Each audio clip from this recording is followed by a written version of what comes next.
میرا سوال ہے کہ آپ کو قرآن مجید کی کون سی سورت سب سے زیادہ پسند ہے؟ قرآن کریم سے ساری پسند ہونا چاہیے. کوئی ہوتی ہے کہ حضرت عائشہ سے کسی نے پوچھا تھا کہ حضرت صلی اللہ علیہ وسلم کے اخلاق کیسے تھے ہیں، تو آپ نے فرمایا اور جواب دیا تھا کہ کیا تم نے قرآن کریم نہیں پڑھا؟ میں نے پڑھا. بس وہی وسلم کے اخلاق تھے. جب حضرت صلی اللہ علیہ وسلم کے اللہ تعالیٰ کا کلام ہے وہ سب سے ہر چیز اس کی بابرکت ہے. سمجھ آئی؟ اس لیے یہ کہنا یہ پسند ہے اور یہ نہیں پسند ہے، ناپسند والی تو سوال ہی کوئی نہیں. باقی ہیں کچھ مضامین ہیں جو بار بار بات سامنے آتے ہیں، اس لیے ان کو دہرایا جاتا ہے اور وہ فائدہ مند ہوتے ہیں جماعت کے لیے بھی، حالات کے لیے بھی. اس لیے میں بعض سلیکٹڈ صورتیں پڑھتا ہوں تاکہ ان کے مضمون جو ہیں سامنے آتے رہیں.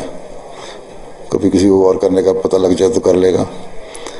ہیں باقی ہر چیز کی ایک ٹاپ کی صورت ہوتی ہے.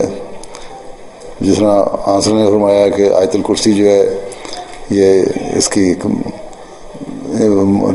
انتہا ہے سورہ بقرہ کی ہیں. پھر اسی طرح آخری 3 آیتوں کے بارے میں یہ بھی نجات کے لیے ہے. اسی طرح بہت ساری صورتیں. اب قل هو اللہ احد میں سورہ اخلاص میں اگر اللہ الصمد کا صحیح مطلب پتہ لگ جائے تو یہی اس کی احد سے بھی بڑی چیز تو صمد ہے.